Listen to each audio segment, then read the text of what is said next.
On the other one, a very powerful alderman was going to intervene in a case. And I knew about it ahead of time.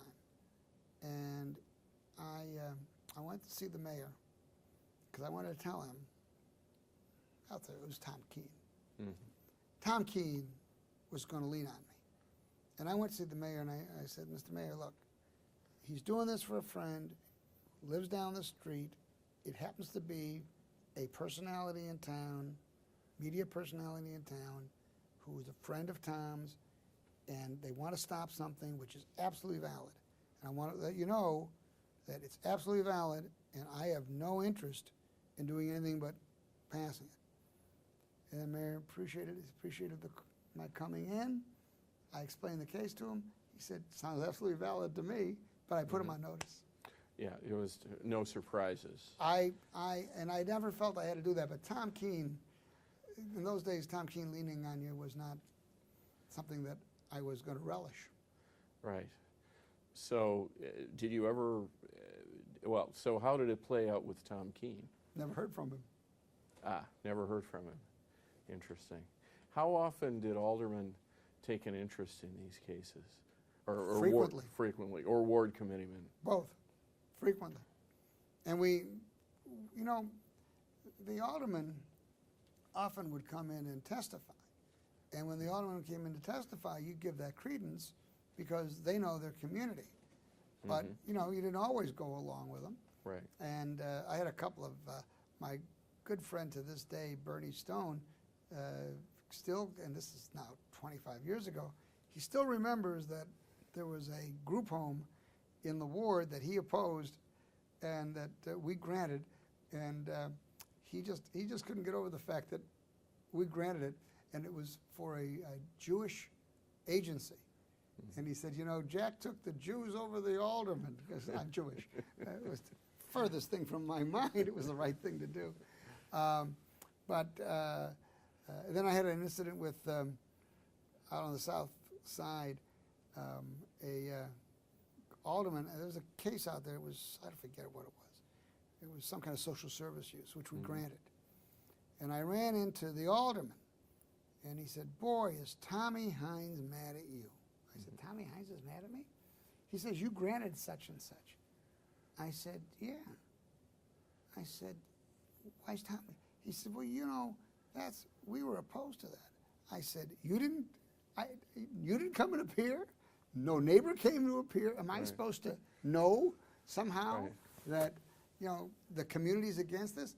Had there been a community opposition, you know, we might have been swayed, but when you're a trial lawyer. Right. We had only had evidence of support. We had no one complaining. So sometimes they conjured up these things, but those are unusual circumstances. But we did listen to aldermen because aldermen do know their community. And also you have to put, we did put some credence. Some of these things are discretionary. So you put credence in very strong neighborhood opposition. If it was legitimate, you could also ferret out if it was legitimate right away. Yeah. If it was, you know, some kind of a vendetta or vindictiveness, you could ferret that out right away. I mean, I was there long enough that... Yeah. What about the zoning ordinance itself? Did you give attention to that during your time? A lot. Because I felt it was an outmoded... 1957 was when it had been written. Whole uses, enterprises, vocations, jobs, businesses had arisen between 57 and when we finally did the, it was amended in 04. So I would speak before community groups and professional groups, and I always spoke about a new zoning ordinance, and I wrote somewhat widely on it, and it took a long time that anybody paid attention. In 76, a few months before Daley died, he decided he was going to do something about it, and he appointed a committee to rewrite the code, and it was chaired by the then Commissioner of Planning, Lou Hill, and the then Chairman of the Zoning Board, of the Zoning Committee, Edward Vedroliak. And I was to serve on it. We had an organizational meeting. We never met again. The mayor died and the effort died. I don't think that Lou or Ed had the will to do it. And later on, when Richard M. Daley became mayor, my speeches changed a little bit because I would say to people, it takes a mayor with this kind of complete control Mm-hmm. and a willingness to take on tough subjects, and he took it on. It's a very good document. Nothing's a perfect document, Mm-hmm. but I spoke on it widely, and once in a while I would talk to Hill or Daley in those days about ideas I had for changes, and they were very, very accepting if I saw something in the code that needed to be amended. Mm-hmm. Small amendments at that Small time. amendments that would maybe ease our workload because it Right. was something that we were going to grant anyway, or something that wasn't covered that needed to be Right. covered. But the major revision, 04. would you say that what characterized it was what, less rigidity? Or what would you say was the overall achievement of the revision? Well, I'm not, in one regard, I'm a critic of it because what we wanted to have was an ordinance that was predictable Mm-hmm. and self-enforcing. Mm-hmm. And there are actually more regulatory requirements in the code than we ever had. And so I say they did make it more predictable. It is now predictable that it is unpredictable. It is now predictable that you have to go to hearing on more things. It's not as we wanted an ordinance that was not good for zoning lawyers.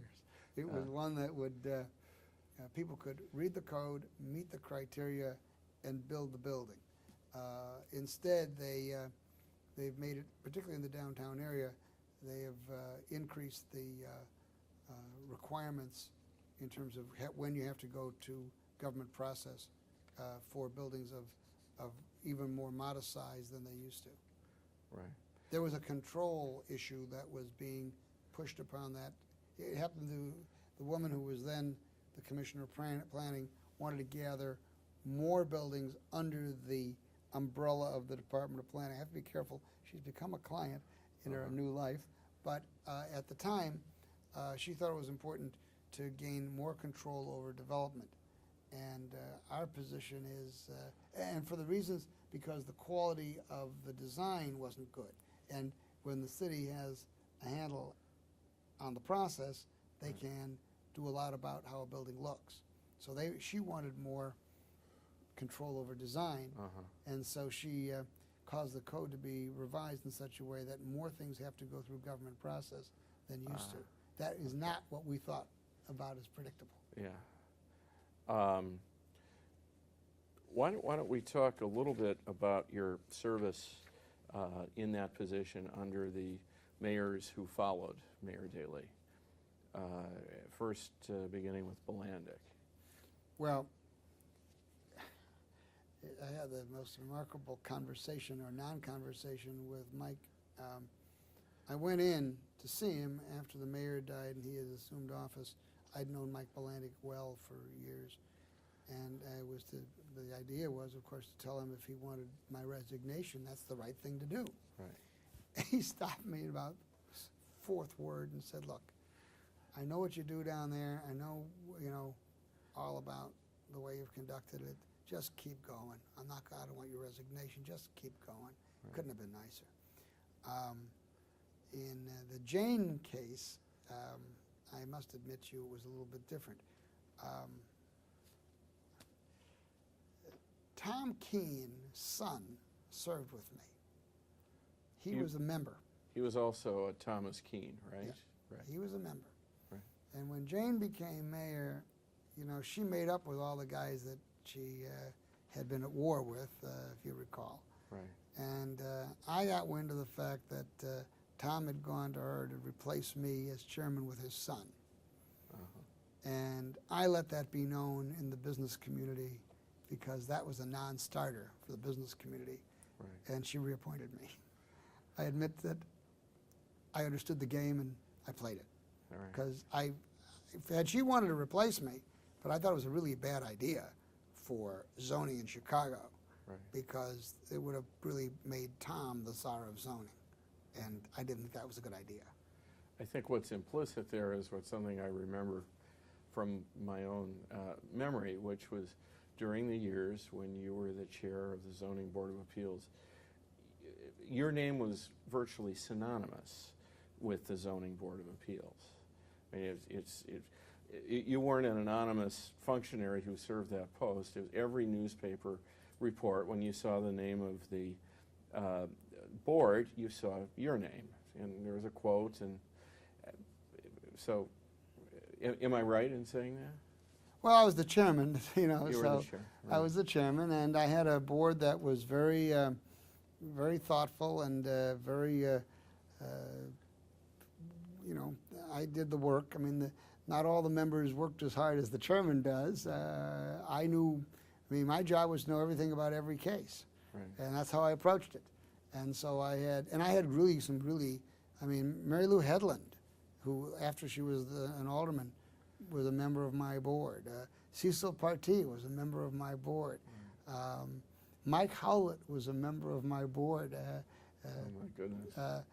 Because Jane had an opening and told him that was gave it to him as a birthday present. Jane was a peculiar person. This as is you Mike know. Howlett Sr. Yes. Right. So I had some people who had some real presence in the community, but we had a good team, and they knew that I was going to investigate every case, and I had a good staff, and they helped me investigate every case, and so I would speak for the board. There was no question I was the spokesman for the board. So just to identify those individuals, Mary Lou Headland, who had been an alderman. First woman alderman in the history of the city of Chicago. Right. Liberal. Cecil Partee, African American. Right. Politician. Michael Howlett. Prominent. Prominent. Very prominent. President of the Senate. Right. He was actually president of the Senate when he was on the board. Michael Howlett was a former Secretary of State, had run for governor. Actually beat Dan Walker in the Democratic primary, ran for governor. So these were heavyweights. They were people of substance and great members. Right. So you mentioned Jane Byrne. There was this one moment when it looked like she might replace you as chair. What were your other experiences with Jane Byrne? Almost none in the 4 years, because there was, I guess I wasn't worth messing around with. I can't tell you why, but I did not have the same kind of cordial relationship with her. I didn't know her as well, and I didn't have the same kind of history as I did with Mike Belantic. I'd known Mike Belantic well as chairman of the Finance Committee, and I had, of course, the couple of years with the mayor from the campaigns and serving him on different occasions. So there was not the same relationship.